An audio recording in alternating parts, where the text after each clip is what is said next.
We're good. All right, we start then. Welcome, everybody. Welcome, Tim. We've got Paul Levy here. Is it right pronounced, Paul? Yeah, that's good. Great. Paul, over the decades, you developed a psycho-spiritual concept you now call Wetiko, which many people before you described in different terms and words. Carl Gustav Jung, the great doctor of the soul, traced it, also Wilhelm Reich, the psychiatrist. Carlos Castaneda's shaman Don Juan know about it, and so did the famous Buddhist monk Shantideva, who lived in the 8th century. Sri Aurobindo talked about the dark forces, and Rudolf Steiner did, as well as the modern Eckhart Tolle, calling it the pain body. These few and many others over the centuries and cultures pointed at an adversary force in the field of the human consciousness, or better, the unconsciousness. Famous Satan from the Bible literally means adversary or opponent accuser, and is driven by the same force, which is evil. You wrote a book called Awakened by Darkness, When Evil Becomes Your Father, in which you processed your personal encounters with evil, and an earlier book called The Madness of George W. Bush, a reflection of our collective psychosis, where you described the phenomenon in Bush Jr. and invented the illness me disease, which means maligne egophrenia, and also pointed to the I inside the me, which is the central instance for this disease. While writing this book, you came in contact with the work of Jack D. Forbes called Columbus and Other Cannibals, the Wetiko disease of exploitation, imperialism, and terrorism, and recognized the Wetiko phenomenon was exactly what you and many before you were describing. You then added Jungian psychology, alchemy, quantum physics, and more shamanism to Forbes' concept, wrote one more enlightening book after the other about this topic. You dedicated the rest of your life to explore and unmask this strange disease. Paul, what are you tracing? What is Wetiko? Yeah, well, really appreciate the invitation to speak about it. So I'll start by going, you had mentioned the Castaneda books, and Carlos's teacher, Don Juan, he wasn't calling it Wetiko. You know, every spiritual tradition has a different name for it, but they're all pointing at the same thing. He called it, well, what he says for shamans, this is the topic of topic. You know, what he's meaning is that there's nothing more important than shedding on this, whatever we call it. And so the indigenous Native American people call it Wetiko. Before I came across that word, I was tracing it in my own life because I had had a direct encounter with archetypal evil. And it's not important to go into the story, but it was in my family. I was the one who was taken over, and I was the only child who was the recipient it out. And it was like he gave me the transmission of what had taken him over. And then I went so deep words into my own mind to deal with the suffering that had gotten started. And after a few years of going so deeply into meditation, I had an awakening thrown in mental hospitals. And during that next 18 months, I began to realize, oh my God, the same, whatever we call it, this darker force that had literally possessed my father, of my father, was now coming through this system of psychiatry and the insanity that was pervading and getting acted out in the psychiatric system. And then I began to recognize, like iterations of a fractal that were internested within each other, that it was the same darker force that was playing out in the body politic of our world that was collectively getting enacted. And it was like I was tracking something, this dark evil force, and it wasn't just out there. If I thought it was out there, then that was an expression that I'd fallen under the darker force. But I began to recognize, wait a second, it's in me too. It's in my reactions. It's in my own psyche. And if people hear a very simple way of saying it, but when people hear that, if they think that sounds all new agey and kind of, this woo-woo, all that it means is that the origin of the collective psyche, the origin of the collectiveness, rather, that is out in the world is to be found within the psyche. The origin, but the solution. And that's a no-brainer. How could it be otherwise? And so when I began to study this Wetiko dis-ease, I began to understand, oh, I get it. It's like a form of being blind. It's a psychic form of blindness, but it's a peculiar form of blindness that believes that it's sighted. And it does not only that, it believes it's more sighted than people who actually see. And then I began to realize... Sorry, can you say that again? Can you say that again? Yeah. So, in essence, Wetiko is a form of psychic blindness. And it's blindness. It's a blindness that doesn't know it's blind. And not only that, it actually thinks it's seeing clearly.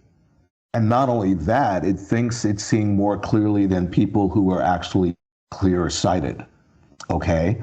And in essence, Wetiko, it works, form of blindness, it works through the blind spots in the unconscious. It works through the projective tendencies of the mind. We're always projecting onto the inkblot of our world, but the way it works, tranced by our projections, thinking they objectively exist outside of us, and then we react, becoming, in a way, conditioned by our projections in such a way that we hypnotize ourselves, that we entrance ourselves via our own creative genius of creating moment by moment, to the extent we're not consciously aware of how we're creating our experience. And when I say I'm very careful with my choice of words, I'm not just saying, oh, we're creating the universe, or no, we're creating our experience moment by moment of ourselves and of the world, how we interpret what's happening, the meaning we place on it. So we have this superhero power, but we don't know it, okay? Now, just to connect a dot here, in the full text of the Bible, they're talking about Wetiko. They call it the counterfeiting, okay? And in other words, what it does, it impersonates us. It fools us. It presents us this false version of ourselves. Oh, I'm limited, I'm wounded, I'm traumatized. And if we're not awake in that moment, we then identify with what version of ourselves. And by the power of our own creative genius, with this wounded, limited, traumatized part of ourselves, then we will absolutely attract all the evidence we need. The universe will give us all the evidence we need, confirming the identity that we are, being wounded. And now we have confirmation. Oh, that is true, that I'm wounded. You see, one of the thing about Wetiko is a dreaming phenomena. And when I began to have the realization of Wetiko, it was when I had my awakening in 1981. And in essence, I was beginning to recognize that this experience, this universe inhabiting and sharing together, is a collective dream, that we are dreaming up moment by moment the universe into materialization. And this isn't anything new. This is exactly what the Buddha was saying. The Buddha actually means who has awakened to the dreamlike nature. And the Buddha's teaching is basically dream, not metaphorically, but in a literal sense. That began to wake up to 40 plus years ago, and Wetiko is a dreamed up, the Wetiko epidemic. It's a collective psychosis. into and as and through our world, we don't recognize the role we're playing, that we're actually co-dreaming it, then it will kill us. Like the thing about Wetiko, it's a quantum phenomena, and what I mean is that there's a superposition of states. The source of the deepest evil, it's the most incredible blessing, because it's helping us to wake up to the dreamlike nature, to our nature, and it's unlocking our creative spirit. That's the medicine for Wetiko. So what I'm pointing at is that Wetiko, this psychic epidemic that's the source of all the evil in the world, both individually, relationally, and collectively, is at the same time this revelation. It's a living revelation.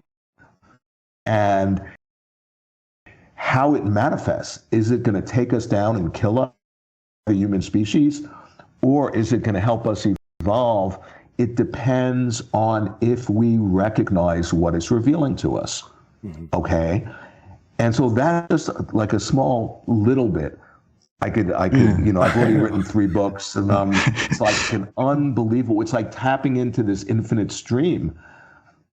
I guess one other thing I want to say is that the real solution for Wetiko, I can say it in a number of ways, is seeing the dreamlike nature, seeing the field, the non-local field, which is a quantum physics term, and I can explain that more, is cultivating, is connecting with our nature, you know, whose expression is compassion, and accessing genius.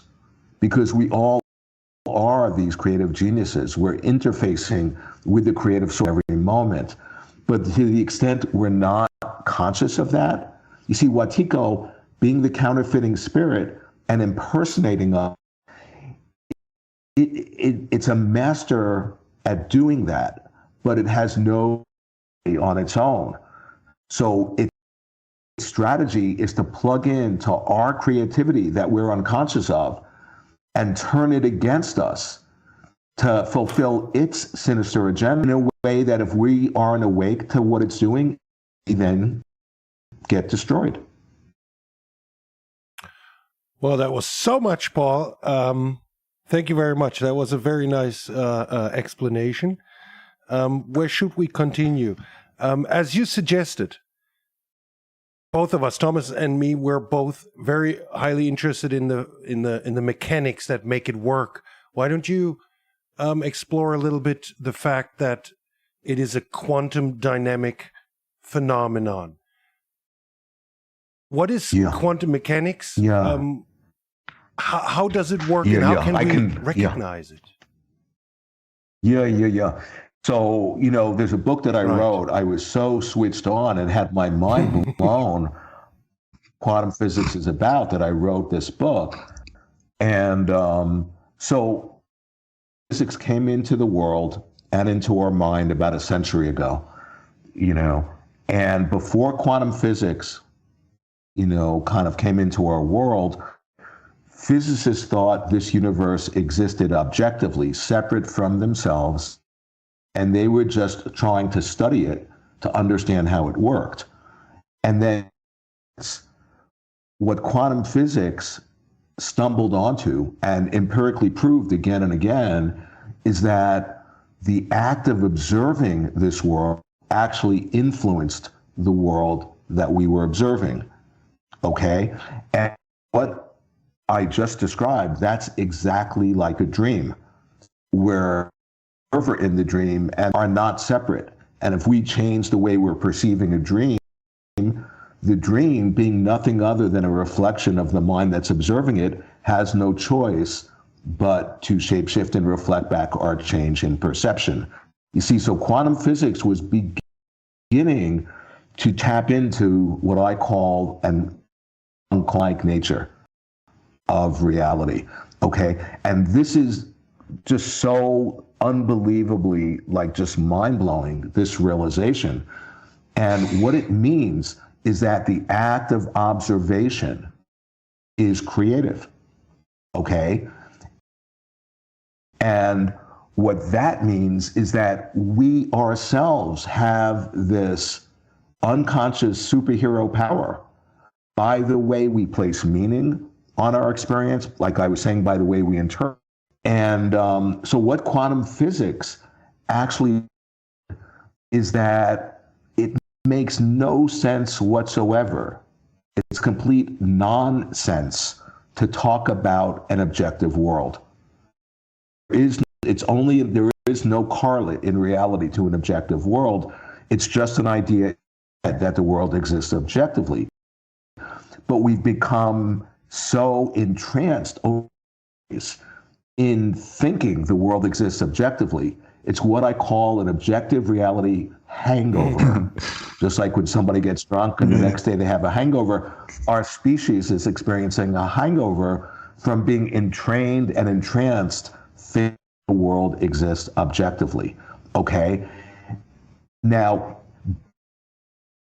we think the world exists objectively, well then this world, being dreamlike, has no choice but to manifest to confirm our point of view that it's seemingly objective.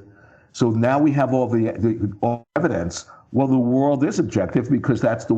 So we become more entranced in our viewpoint, and the more entranced and entrained and entrenched in our viewpoint we become, the more the world will just give us all the evidence confirming ad infinitum. It's grave. Kind of. Yeah, like digging our own grave. It's a feedback loop.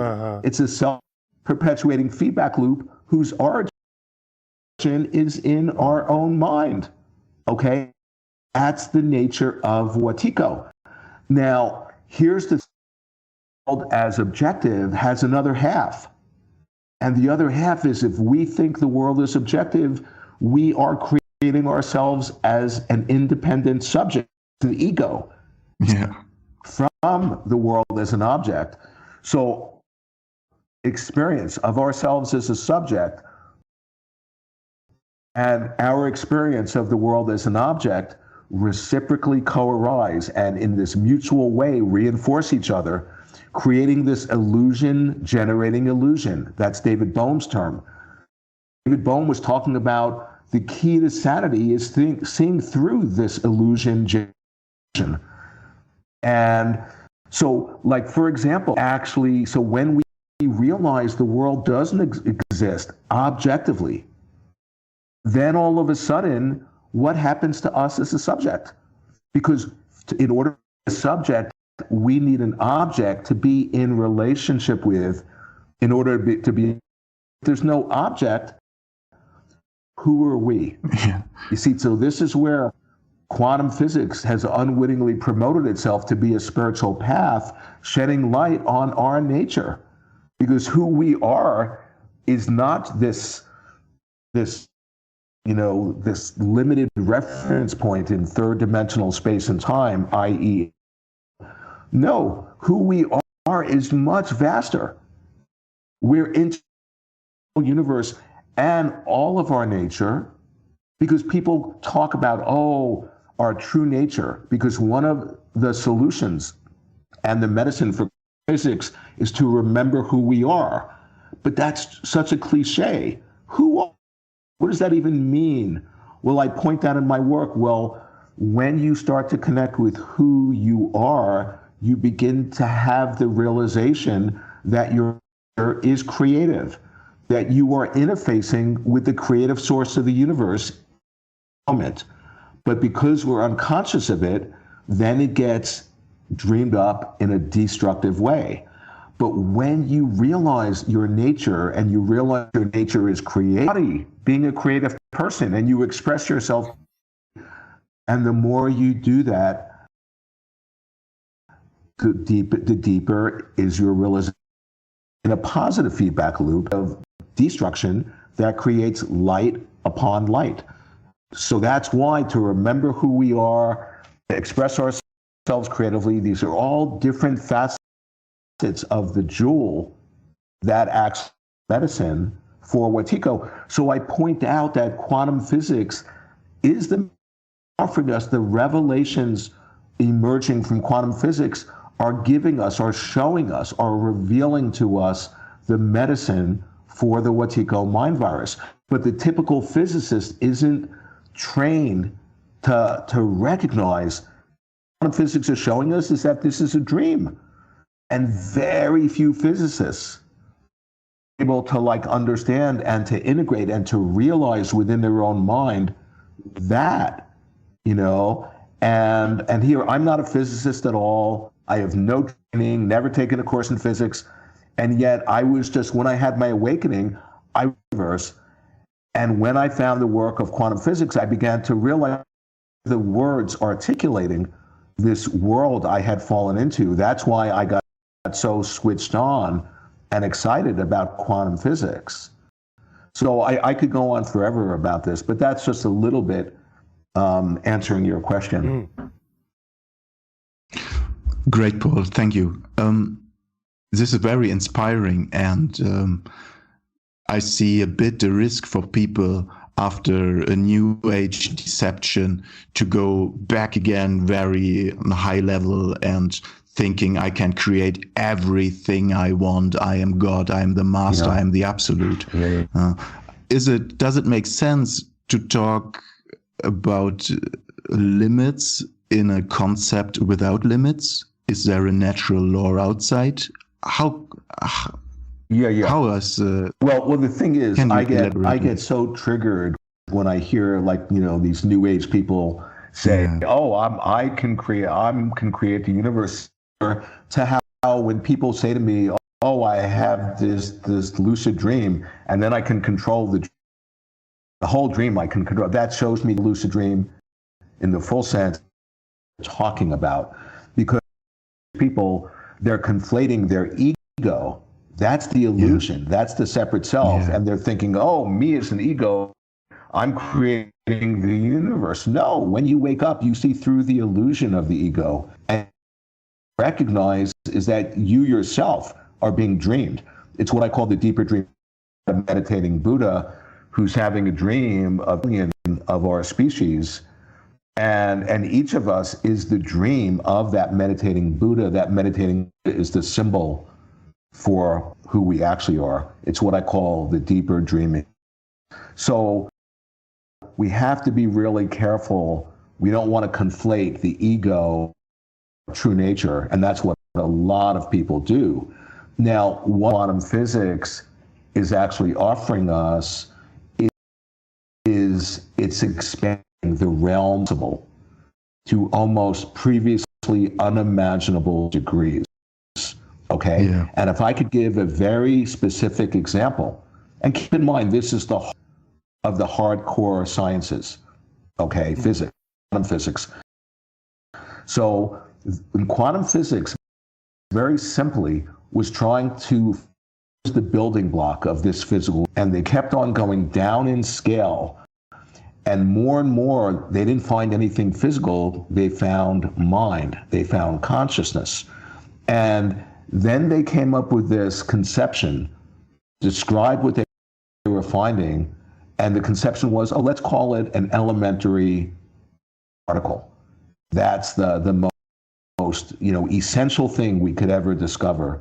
And what is it? What are these elementary particles? Their nature is that they exist in every and any potential that they ever could be up until the moment they're observed. And the moment that they're observed, they act one manifestation, and all the other possibilities just vaporize. That will be back the breaking into of the waveform, right? Yeah. The wave function collapses. Yes, exactly, collapsing into one particular manifestation, and all the other possibilities just vaporize as if they never existed. And then each and every moment there's that practically infinitude, an infinity of possibilities, and then that next moment, whoever's observing, the waveform collapses into a particular manifestation, and that's happening at each and every moment. What that means is blowing, because what that means is that, say, if one of those quantum properties, and this is quote is highly, ridiculously unlikely, that could be the very moment. Okay? And what that means is that our species actually awakening in time to avert the converging myriad catastrophes. Wait a moment, Paul, please. Yeah. Wait a moment. This connection is very interrupted. Tim, did you understand him? Can you explain me shortly? Yes. You didn't hear it? No, it was interrupted. So what is the main point of this? Yeah, the main point, say, or does Tim? Should Tim say? No, please repeat. you go, Paul. Yeah. Yeah. The main point, when you have the realization that even if one of those potentialities that's highly, ridiculously unlikely and improbable, that say if that, let's put an example. Let's just say the example would wake up. A number of us would wake up in time to avert the impending catastrophe, right? Yes. Physics is saying that is completely in the realm of the possible. Yes. And if we're thinking, oh, no, you're just a dreamer, that's yes. And I would say you're part of the problem. By your incredible quantum superhero power, you're being pessimistic is going to actually helping to create all the evidence to your pessimism. Yeah. But if you actually see that a possible species actually awakening a sufficient number of us, like if I bake bread, there has to be, if there's enough yeast in the dough, right? So if there's enough of us, it can be called the 100th monkey phenomena. In the Bible, they have the symbolic number of 140,000. It's the same idea. When there's sufficient us who actually are awakening, we actually, not only can we come with each other, but any one of us awakening to whatever degree, instantaneously, that consciousness, that expanded consciousness gets deposited into the collective unconscious in a way that everyone, okay? So understanding this, and this is just pure science, this is revealing to us, can heal the pessimism and the despair and the depression that's so easy to fall into, and can create this real optimism and can actually activate us to really be, to step into our bodhisattvic nature. Because a bodhisattva translation, my favorite translation, is a being in the process. And who among us is not a fledgling potential bodhisattva? All of us are. Okay, so I could say a lot. It's just a little simple, answer of how quantum physics expands. Thought was, only this was possible, and it becomes way, way bigger. And I should just say one more thing from my personal experience. When I talk about my awakening in 1981, I experienced stuff that was physically impossible, or so I began to happen on a regular basis. And it was really because I had been conditioned to think, we're all limited. And all of a sudden, stuff that could only happen in dreams began happening in my life. Total miracles, again and again, on a regular basis. And I realized it was being shown to me. I was having this revelation. More and more, I'm, becoming articulate and being able to share with people in a way to show this is what's available to all of us. And we don't necessarily need an experience of great awakening, abrupt awakening. So there's a process we can go, baby, smaller steps maybe. Okay. Absolutely. Absolutely. Right where we are right now. Right. So people might think, whoa, this is Paul Levy. He's so developed, and what he's talking, I don't understand this. What can you tell us? How can we make small steps into this process? With which skills can I start today to recognize myself and to recognize the mechanism of projection and the observer effect? Yeah.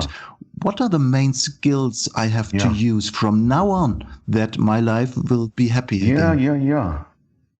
Yeah. Well, on the one hand, I would say the psychological process that's underlying Wetiko is when we project the shadow. Yes. Right? When we scapegoat. So in other words, I could explain that very simply. If I'm not owning and not willing to face my own shadow, what do? I split it off and I project it outside of myself onto whoever, onto a person, onto a group, Putin, Trump, Osama bin Laden, the Jews, whoever. Doesn't make a difference. I mean, it does make a difference. In our example, it doesn't. And now think about if this is a dream. If I'm disassociating from my own darkness, and then I project outside of myself into the dream, will come a person, group of people who will carry and embody my projection. And they will in a real dark way, right? Because keep in mind, they're just darkness. And a dream is nothing other than a projection, than a reflection of my own mind. So then, and what I'm describing is what's happening in the day. The Americans are escaping Russia, and Russia. It's a mutual process. It's not one way. And the point is this: in a dream, if I disassociate from my own shadow and project it out, and then carry and embody my own shadow, now I have evidence. Oh, the evil, because they're manifesting in an evil way. So then I become more fixed in my viewpoint, and the more fixed in my viewpoint that the evil is outside of myself, the more the carrier of my shadow will embody the evil. That's that feedback loop again. What do? Then I try to destroy them. When you really amplify the problem, try to destroy them. And what am I doing then? I'm actually acting out my initial internal process of trying to exterminate my own darkness. Now I'm actually playing it out in the outer world. You see, that's why I Wetiko as an inner that actually has an ability to configure events in the outer world and play itself out synchronistically in what's happening in the outer world. But what that means is that what's playing out in the outer world is revealing the inner state of our psyche. And so I just want to point out, then when I try to destroy, what's happened? I have then become possessed by the very evil that I'm seeing in them, that I'm trying to destroy in them. And they're probably at a certain point going to do the same to me. That's understanding the psychological dynamic of Wetiko. So that's one answer. Okay. So I have to wake up in the moment when I see something from outside coming back to myself. And I see an energetic signature, or I have to learn the language of the universe, this symbolic awareness, you call it. I have to learn to see myself outside, twisted, the projection of myself.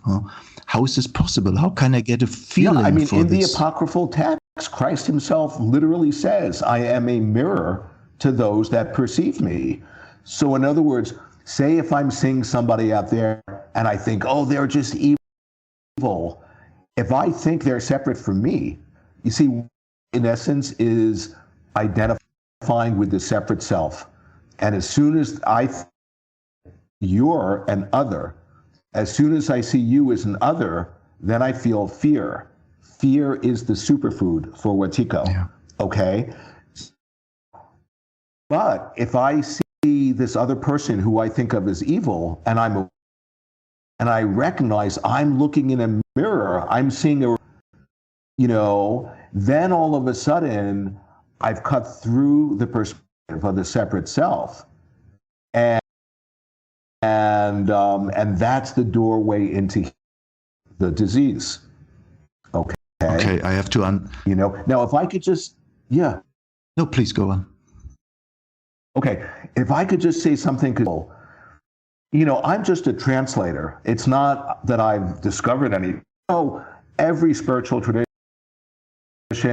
like you were mentioning, like all these thinkers and philosophers,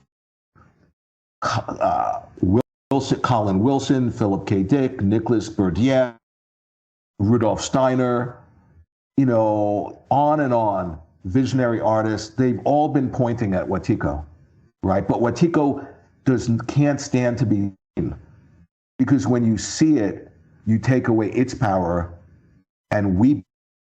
Now, why I bring this up, in the collected works, Jung himself is totally tracking Wetiko again and again and again. The name that he used most often was totalitarian psychosis, okay? And now just remember, Wetiko is an inner disease that reveals itself by incarnating in. So say Wetiko gets into a person's mind. What does it do? And we all have Wetiko in potential. It exists in potential in the collective unconscious. When it gets into our minds, it colonizes our mind. It takes over the function of our psyche to serve its dark agenda. And then it sets up a shadow government in the psyche. It dictates to the ego, so that the human ego then is compelled to just act it out.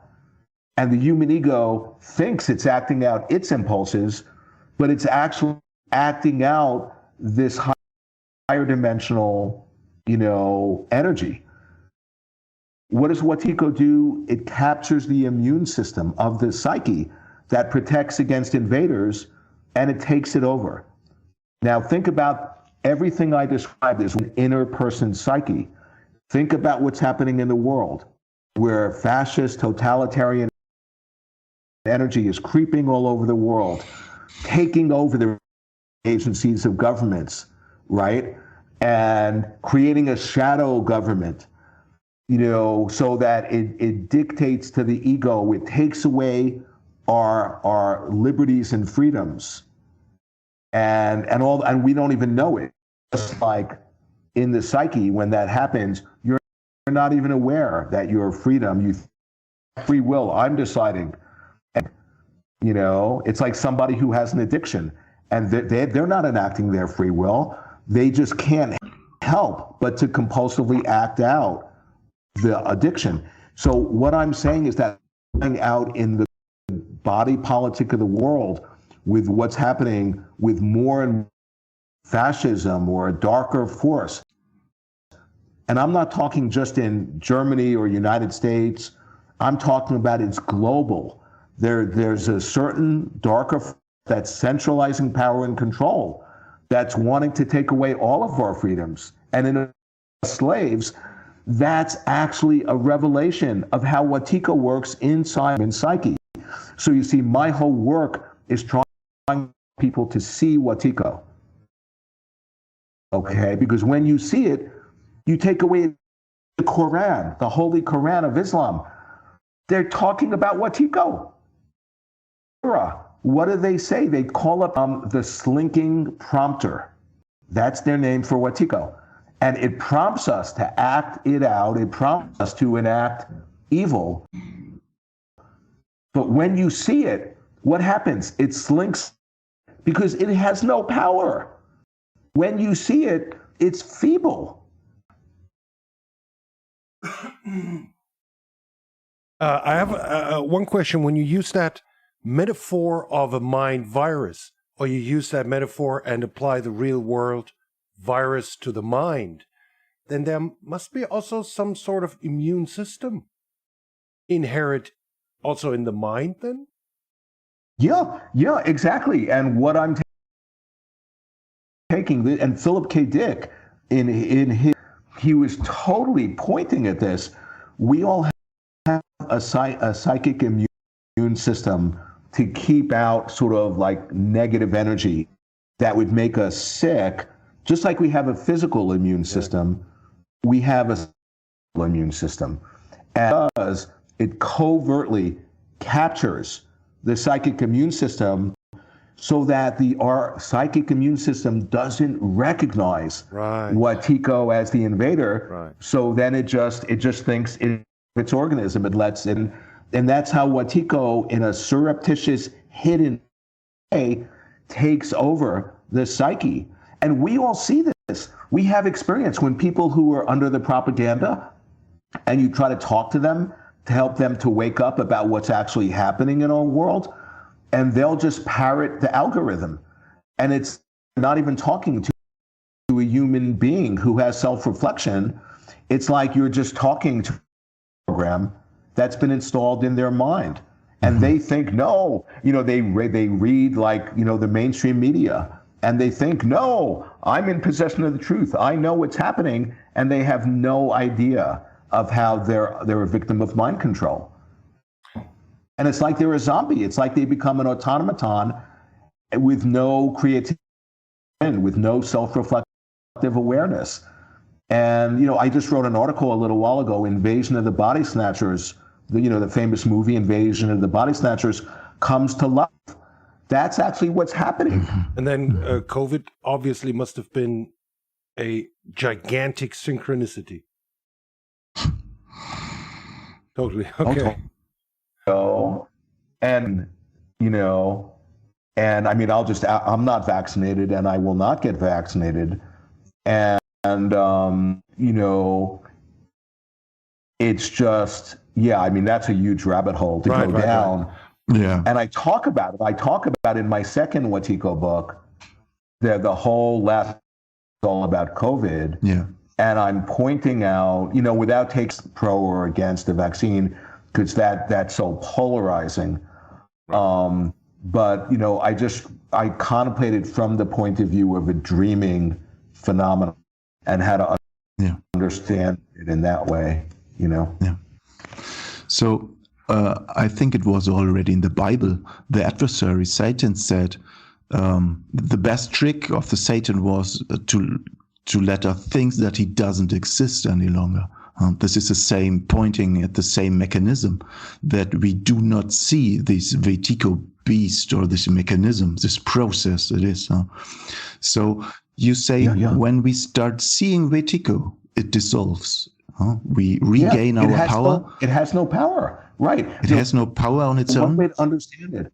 Yeah, the greatest trick of Satan is to make he doesn't exist. Just like if there is this cholera epidemic in the next town, and there's no such thing as cholera, I'm invulnerable, well, then I'll die of cholera. I need to take precautions. But the second greatest trick of Satan is to make us think he does exist. Because here's the thing, that Wetiko, ultimately speaking, this is great. Says there is no such thing. There is no such thing as Wetiko. And what I mean, it has no intrinsic, objective existence separate from our own mind.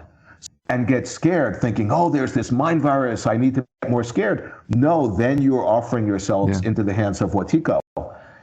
So we don't invest Wetiko with more reality than it warrants, than it does. It's like this paradox. On the one hand, it doesn't exist. There's no such thing as Wetiko. Yeah. On the other hand, it can kill us. And that's in quantum physics. They talk about not the two-valued logic, things are either true or false, but the four-valued logic, where things are both true and false. This is the logic. This is the logic of dreaming. This is the logic of quantum physics. And so in order to see Wetiko, we have to snap out of the dualistic mind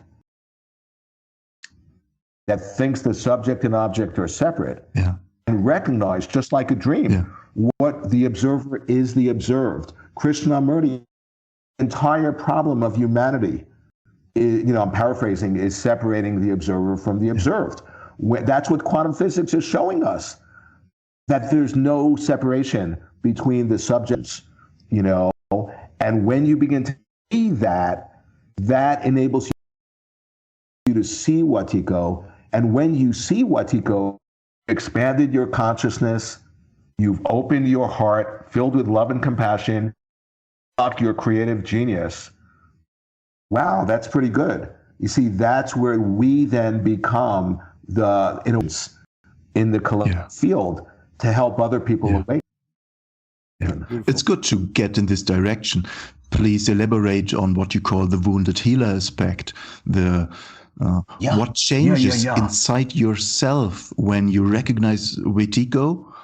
Many people, I work with them, or they talk to me, and they talk to me, you have to go out and fight all these enemies. Wetiko is outside there. And I say, no, go inside, do the inner work. Find yourself, find Wetiko.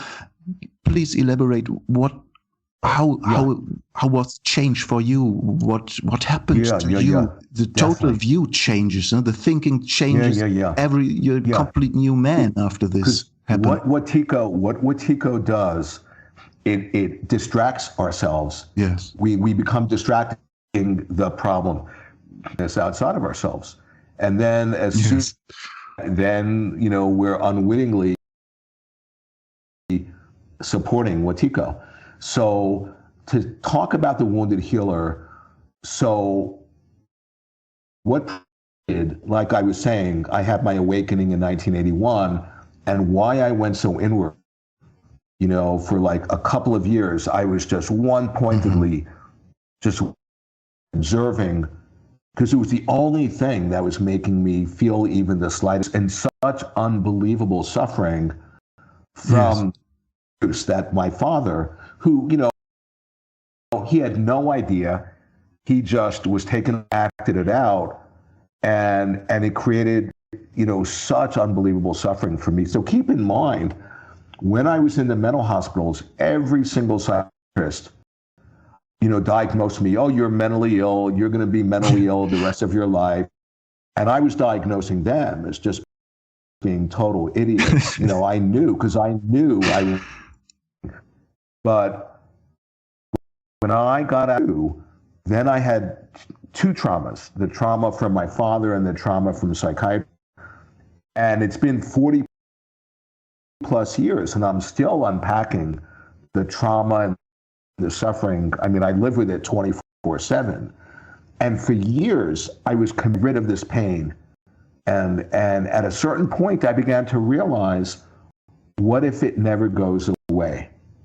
Okay, and that's the archetype of the wounded healer.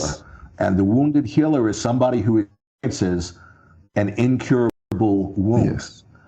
But instead of experiencing it as suffering and problematic and pathologizing them, that wound is a doorway, is a portal to deepen, for them to access their creative gifts, because the wounded healer is the equivalent of the shaman. Okay, and I've written in the new book, Undreaming Wetiko, the biggest chapter in the book is about shamanism, and is about how we're all being called to step into being shamans. That's the activated archetype in the collective consciousness of our species, and that's what a shaman does. A shaman actually gets wounded. The whole process gets catalyzed by being wounded. So what happens? They're traumatized. That constellates them at a certain point going on a journey, the shamanic journey, trying to retrieve their soul, and so we as a species, and the shaman makes a descent into the underworld of the darkness, of the unconscious, You see, Jung himself says the biggest problem that's happening right now in history, and even though he wrote this 50 plus years ago, it's totally relevant now. The biggest problem is we don't understand what's happening. And then he clarifies what's happening to us is we're encountering of the soul, the darkness of the unconscious. So we are making a collective descent into the darkness. That's the shamanic descent into the underworld. The danger is to get stuck there. We don't want to get stuck there. The idea is the shaman then comes to the world bearing gifts, and the gifts is the creative spirit. Okay? Now, one more thing about a shaman that's very important. A shaman or a wounded healer is somebody with incredible empathy, right? So say if they're working with a client or with community and the client is sick, what does the shaman? They're so empathic, they take on the sickness, and taking on a double meaning. It means they take it within themselves and they fall sick, but taking on means they have it out with, they wrestle with the sickness. But then the shaman invariably falls sick, right? So then they're experiencing the sickness not out there in the client, but in their own mind. And so then what makes a shaman, an accomplished shaman, is they're able to back to their, find their way back to the self, the higher self within them. So the sickness that actually catalyzes them to even deepen their of their wholeness. And by them medically, they're like clearing the pathway in the mind field, in the collective psyche, for the client to then find their way back to wholeness, as well as helping everyone same thing. Because in the non-local field, we're all not separate, okay? So the shaman is the wounded healer, and the wounded healer, one of the other things that's so profound about a wounded healer, you know, I'm in private practice and I work with so many people who are really going through it, who are really suffering. Me right away trying to fix them or give them advice often is a reflection that I'm uncomfortable and I want them to not be suffering so it won't be reflecting my own suffering. No, I'm very comfortable being present with them in their suffering, because the wounded healer is somebody who's very present with their own suffering and very it. And so the idea is that we're all wounded, we're all shamans. And who is the shaman? What does that mean? The shaman is the storyteller. The shaman is the dreamer. The shaman is the creative artist. That's why for any of us to not express creatively, the greatest poison in the human psyche is unexpressed creativity. That's why we have to paint or draw. Yeah, those are great, but every moment of our life is creative, right? It means we need to connect with our nature, which is creative, which is made in the image of our creator, okay? And as we connect our creativity, we're modeling and embodying what that is for other people. That's contagious. And then more and more people who hang out with us, it psychoactivates their creativity. And that can go viral. Yeah. That's what I'm talking about. Great. Beautiful. In other words, you called it the Christ archetype, and the suffering, the conscious suffering, and learning to be more vulnerable and learning to take more suffering on your own seems to be an important step on this journey. Can I clarify? Because, yes, you know, there's two different types of suffering. Yes. There's the unproductive suffering. Yes. You know, like that's what the Buddha discovered. Yes. Buddha discovered the cure in a way, and he discovered the cure for a disease. And the disease he discovered the cure for was suffering. And in other words, he discovered that our moment by moment clinging and holding on and grasping to, you know, who we are or our conception of like we are contracting. It's like we've unconsciously gotten in the habit pattern of contracting against our own light. And then that gets pushed down in the unconscious. So each moment, you know, because then so many of us, when we were little kids in our culture and we would shine our light and express, we would get shut down, right? And then that becomes internalized in our mind. Yep. So then we start to do it to ourselves. Yes. So we've unconsciously gotten into the pattern of contracting against and shutting instead of just line. That's like this neurotic suffering. Yes. That's this unproductive suffering that, and in his work, Jung says that the key thing is for us to legitimately suffer.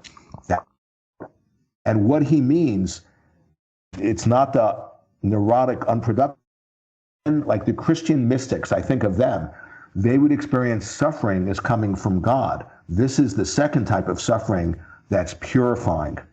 Just like St. John of the Cross talks about the dark night of the soul.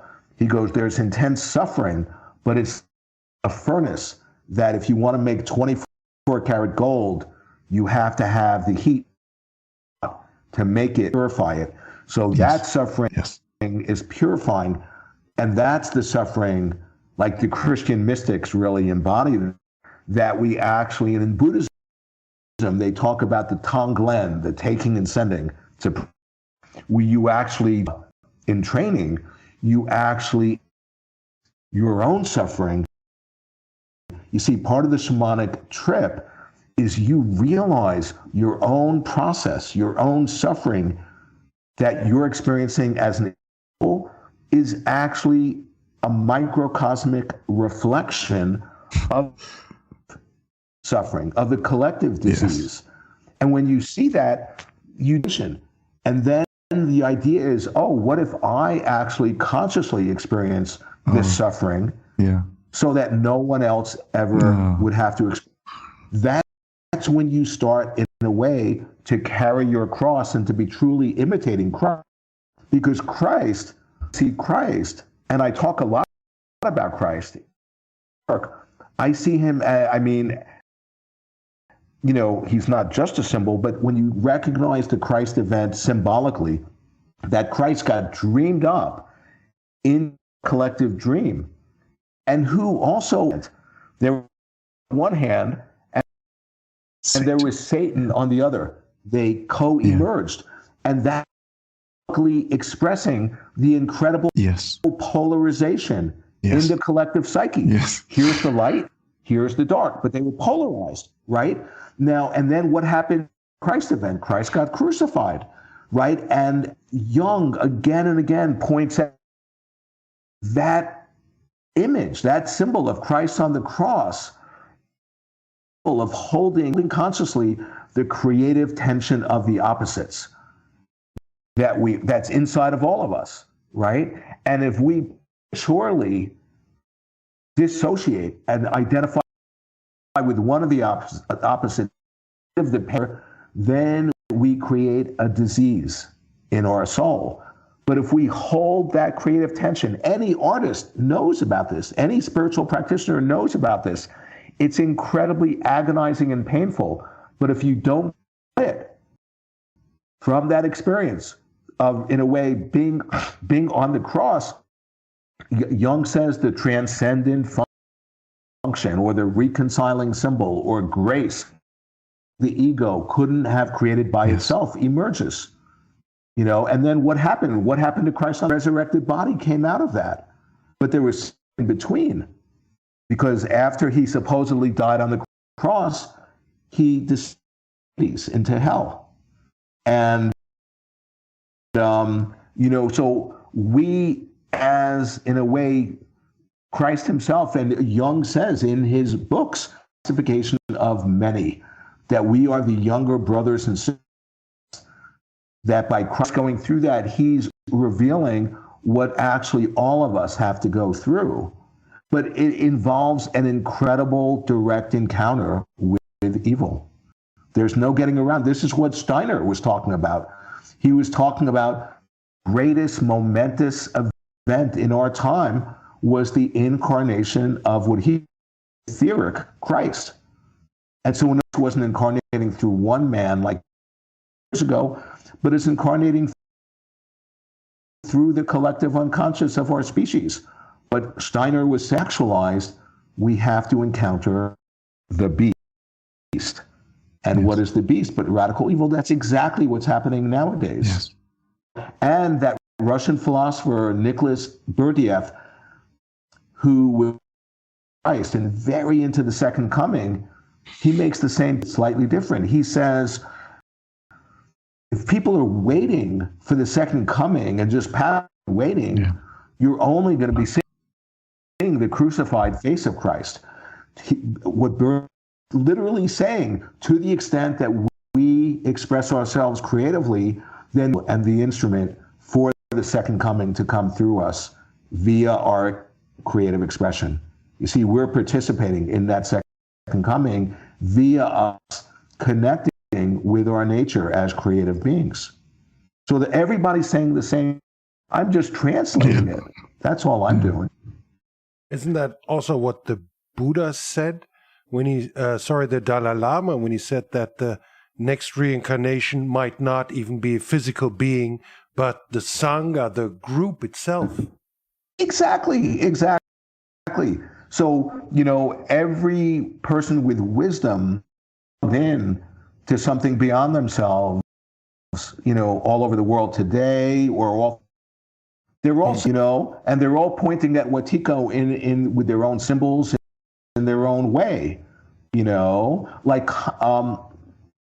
Colin Wilson, the guy who wrote The Mind Parasites. That was in the form of a sci-fi novel. And the whole novel, he was like Wetiko, but he was doing it through the medium of fiction to sort of get through the gatekeepers of consensus reality. And the whole book was about, there were these mind parasites that are taking over, they're like vampires. That's exactly what Wetiko is. It drains force, and what is Wetiko? Wetiko is a mind parasite.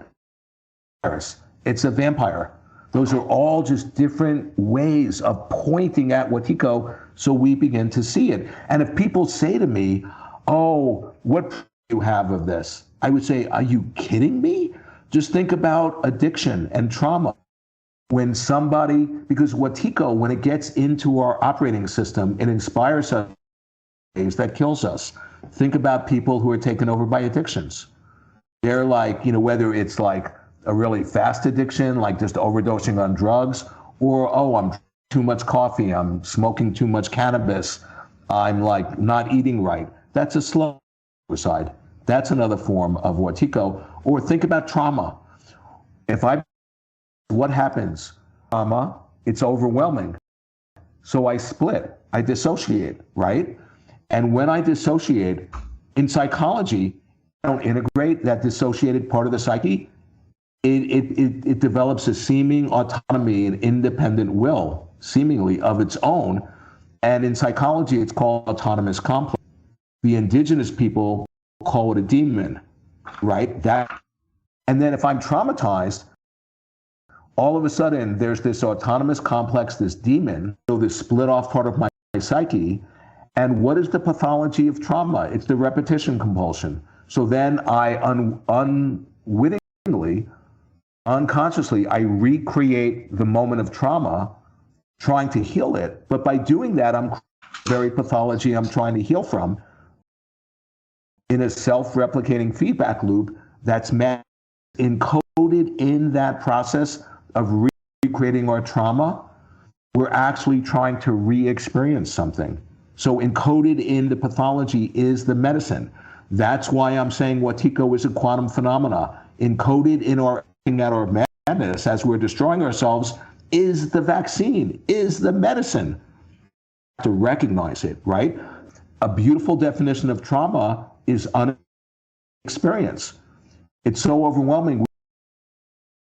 We weren't able to, and we unconsciously recreate it so that we're able at a certain point to develop the ego strength to consciously experience trauma so as to integrate it And then the energy that was just compulsively fueling our enactment of the trauma gets liberated to be expressed with love, through compassion, and with creativity. You see, it's the same energy that was fueling our trauma, that was killing, then gets freed up to express our nature. Beautiful. That's what I'm pointing at. And that's really. So back to practice, to invite the shaman, the wounded healer, the Christ consciousness. I can close my eyes and meditate and search for the suffering, maybe distinguish between pain and suffering. This is true, this is pain, this will stay, and I can recognize myself, oh, the mind is going to suffering. Oh, I'm telling stories about, and coming back, going straight. What you're pointing at is so, Thomas, because, I'll just sort of amplify exactly on point. When we feel that wound, that suffering, now keep in mind, what is the nature of that experience? We are creating that experience in that moment. We can tell ourselves a story. Oh, something happened when I was 3 years old or whatever. And not that didn't have, like a cause, not aspect, the historical event. But the fact of the matter is that we're actually in this now moment recreating that wound. We're participating, we're colluding in that wound. Now, that's and the now moment, that's where our power is. Yes. That's the place where we can unlock it. Yes. It can be helpful to have a story up to a point. Yes. Then telling the story, being attached to the story becomes Wetiko. Okay. Yes. So going back to that moment and say I'm experiencing the wound, and this like wounded part of me comes up. Part of me, think about it, it has like a hook. It wants you to identify with it. It's just like if you're looking in a mirror and you see a reflection, it's so easy to think, to identify with the reflection. But who we are is the mirror. And the mirror symbolizes our nature. Our nature is always available, always pure. The mirror doesn't get tainted or stained by the reflection.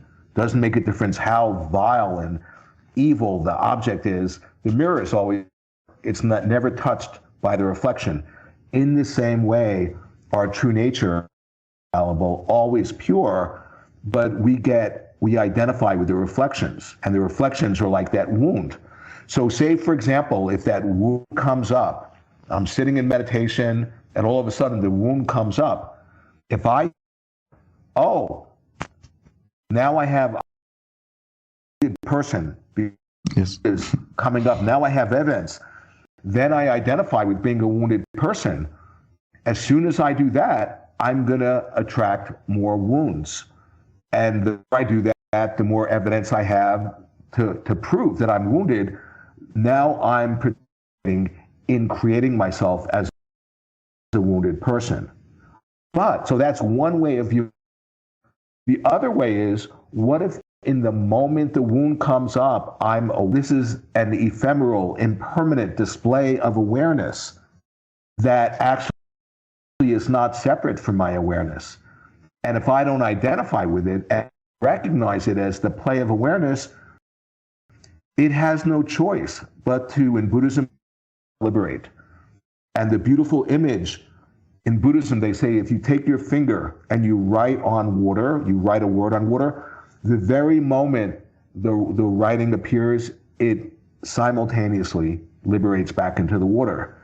You see, it's not grasping. That's the clinging and grasping that the Buddha discovered is the cure for that suffering. So I can embrace, I can have a welcoming attitude to my wound.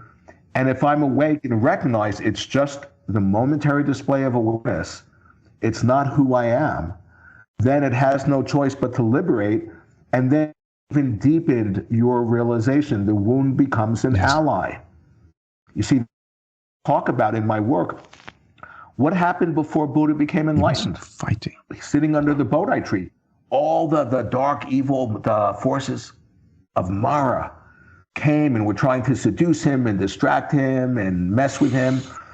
And I point out that Mara was actually a secret ally of Buddha.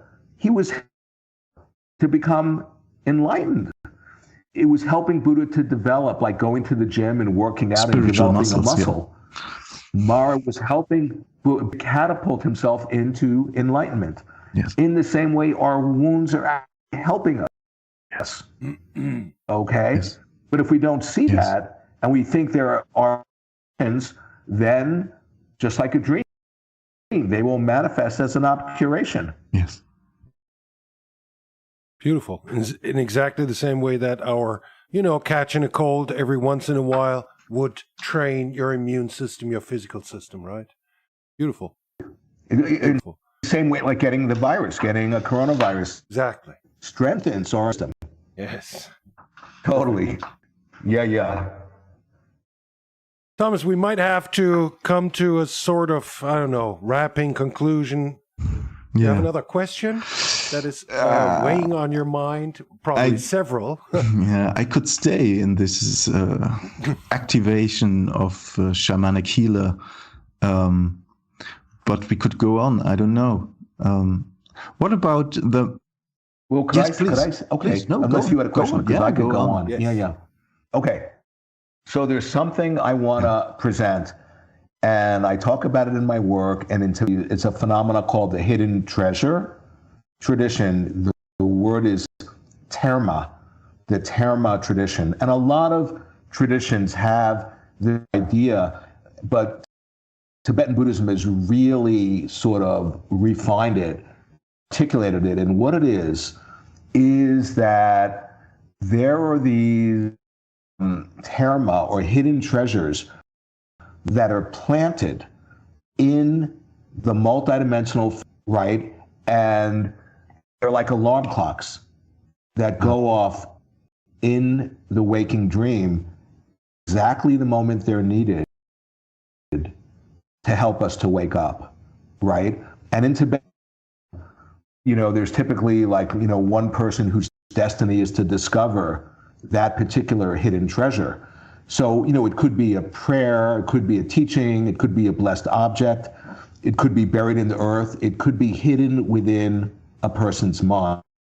And all of a sudden, say the person who's destined to discover this incredible teaching, they might see one syllable or hear a sound, and that syllable or sound will open up their mind, and they'll discover 20 volumes of texts of hidden teachings that activated by coming across that terma.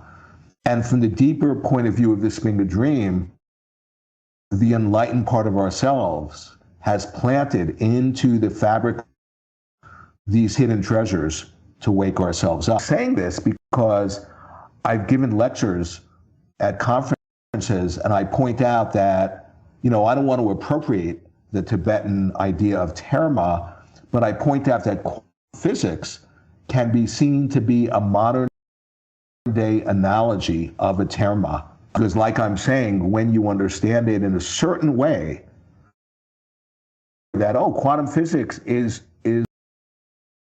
revealing the dreamlike nature. Quantum physics is the medicine for Wetiko, okay? And the idea, it's sort of like when artist or a person who's a songwriter, all of a sudden a song will fall in. Well, from where?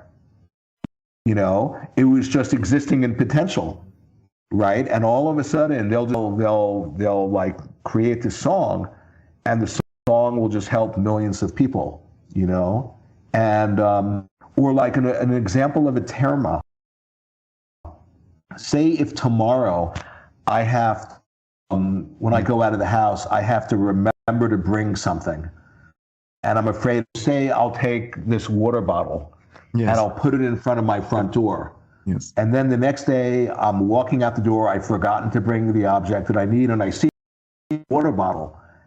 And I know, I immediately associate, wait a second, water bottle. I have to remember to bring that object. So that it helps me to remember, okay? I just described. A part of me in this moment that's planting the water bottle in this present moment is in communication with the future self. The part of me tomorrow that when I see what I've planted will help me to remember. So what I'm pointing is that we actually, in a way, can participate in planting our own talent. In my work, I call emulators.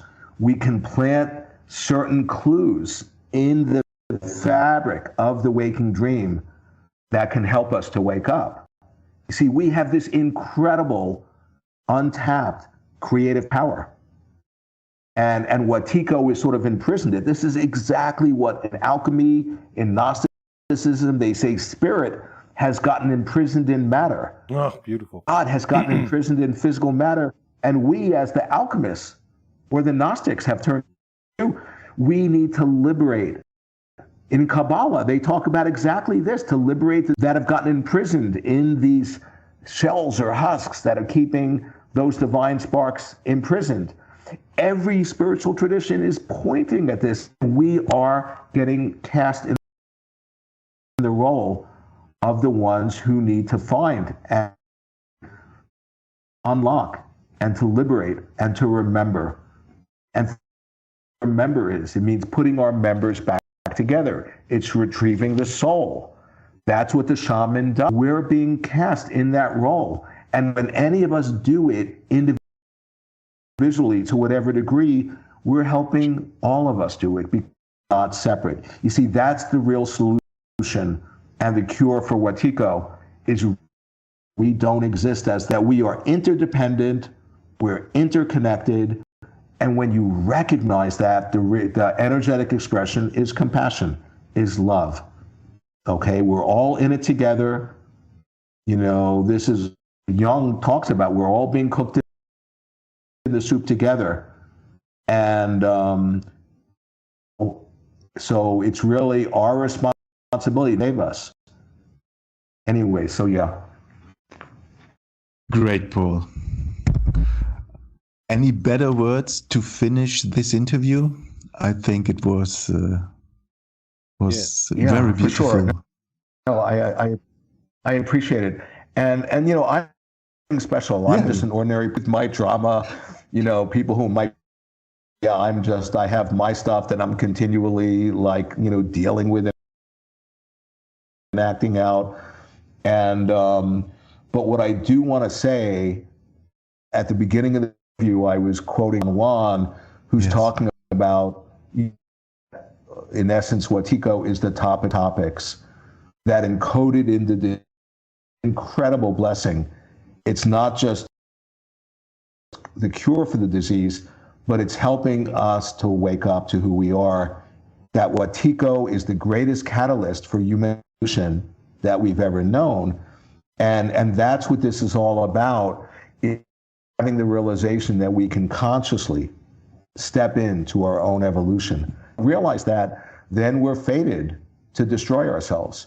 So I can't say enough, I'm not articulate enough to find the words to say how important it is that people really get switched on to what I'm trying to point at, you know. And so that, a comment. Great, Paul. Yes. So many messages, so much insight, so many thoughts you shared with us. Thank you very much. We hope we can continue it. It would be a pleasure for us to continue. I'm happy when I meet people like the two of you guys who I really see have such an open mind, appreciating, point at, and are integrating it and embodying it in your own life.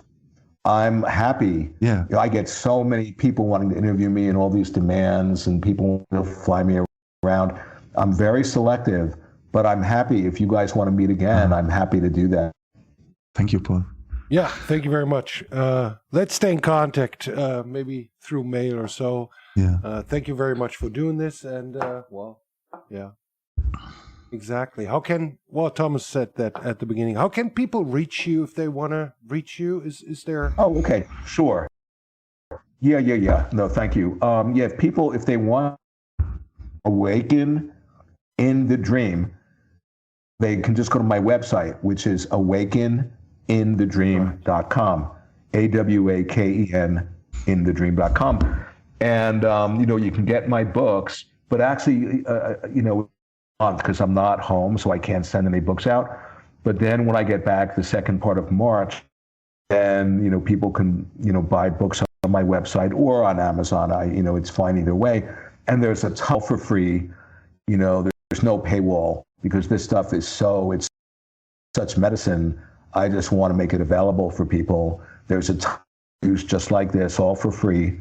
And if you want to contact me, there's a contact on the website. And and people can buy books, or that I'm in private practice. They can meet with me privately, and that they'd have to pay for. But other than that, the whole website is not monetized at all because I just sow this information out, and I want that Wetiko, the idea, the word. More and more people are talking about it. It's like it's seeding all throughout the world. Just one final thing, even. Eckhart Tolle, you would mention him about the pain body. Well, his recent work, what is he talking about? Talking about, there's a mental epidemic and it's contagious and it's at the root of psychosis that I use. And people are saying, he's probably read your work, and I'm happy. He doesn't have to reference me, It even entered almost popular culture. Mainstream. Right. To some degree, mainstream culture with the parasitic mind, Gatsad, and other journalists are even talking about that. I heard Tucker Carlson talking about that. It is amazing. Yeah. You're right. No, they're all. Yeah. So people tell me, when I first wrote Dispelling Wetiko in 2000, it was published in January 2013, and now it's more and more and more selling more and more each month, and it's over 10 years. And people are saying, oh, wow, it was like, I was a little bit ahead of my time, but I is more and more catching up, Beautiful. Yeah. I think that's awesome. Well, guys, thank you so much. Really. Thank you, man. Thank you so much. It was awesome. It was a pleasure. Okay. Totally. We'll get in contact, Paul. Thank you very much for doing this. We enjoyed it. I hope the people liked it too. And we'll take something home from it. Yes. For sure. Take care, Paul. Bye. Thanks, guys. Okay. Goodbye. Bye-bye.